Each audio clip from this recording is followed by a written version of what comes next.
Olá!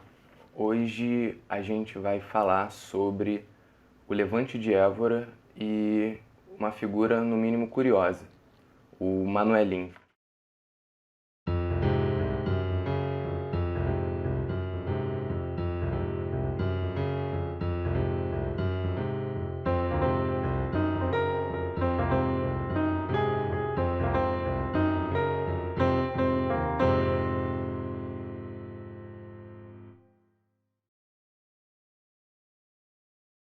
Na década de 30 do século XVII em Portugal, existiram diversos levantes no reino com variados grupos sociais participantes desses movimentos.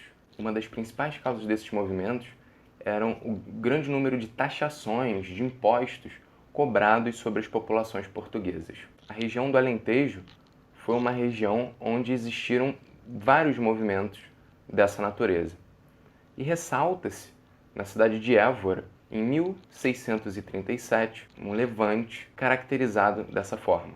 As populações da cidade estavam completamente insatisfeitas com o governo filipino devido a uma série de políticas que ele tinha feito, bastante antipopulares, e também devido ao aumento dos impostos que ocorria no local. O historiador Antônio de Oliveira, em Poder e Oposição Política, no período filipino, analisa esses movimentos que ocorreram devido aí ao aumento dos impostos e pela desaprovação dos portugueses pelo governo que existia em Portugal.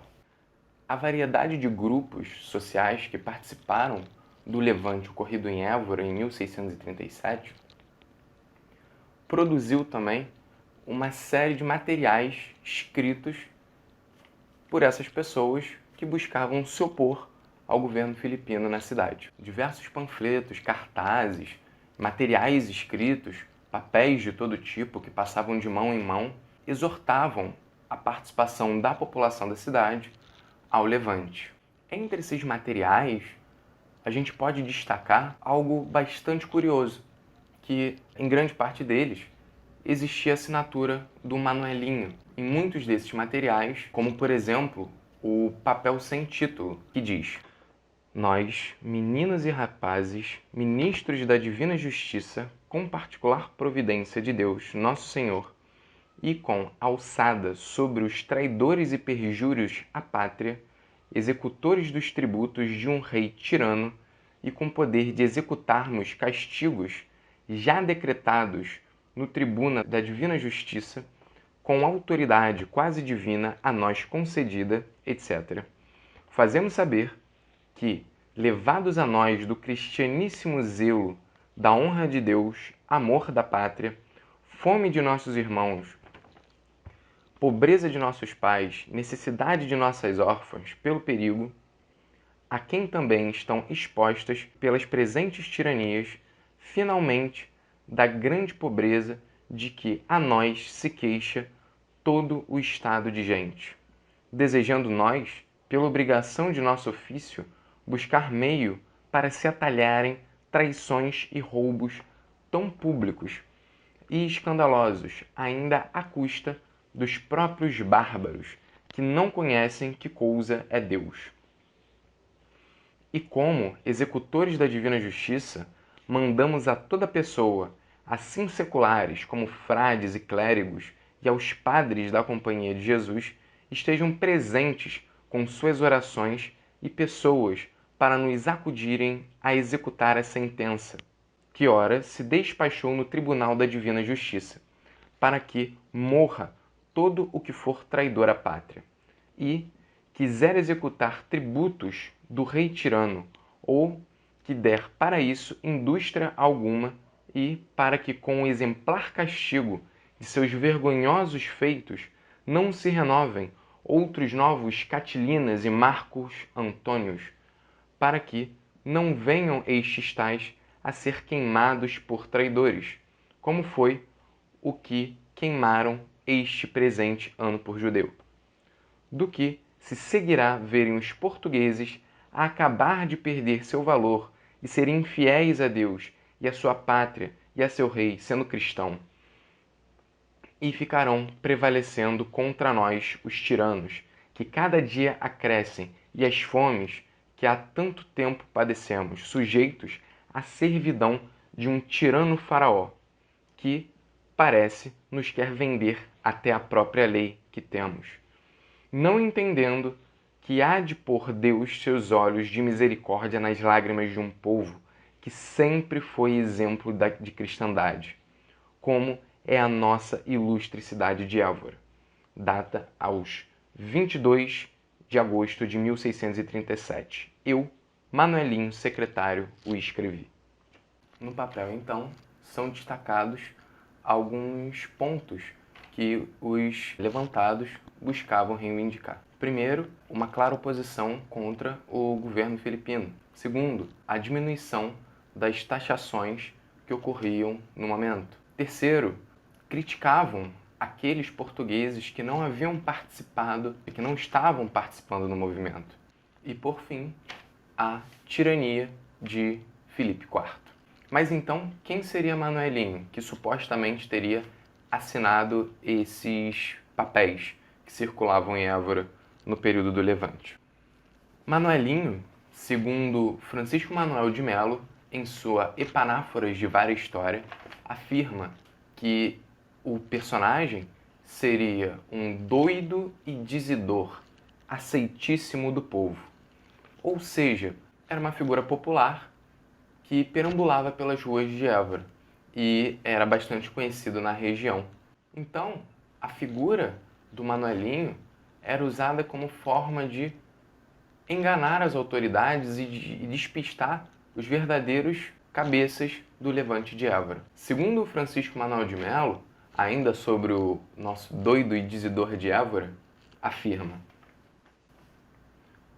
fora poucos anos antes conhecido em aquela cidade um homem doido e dizidor, e por isso aceitíssimo ao povo, cujo nome era Manuel, e por jogo e sua notável grandeza, ironicamente, Manuelinho.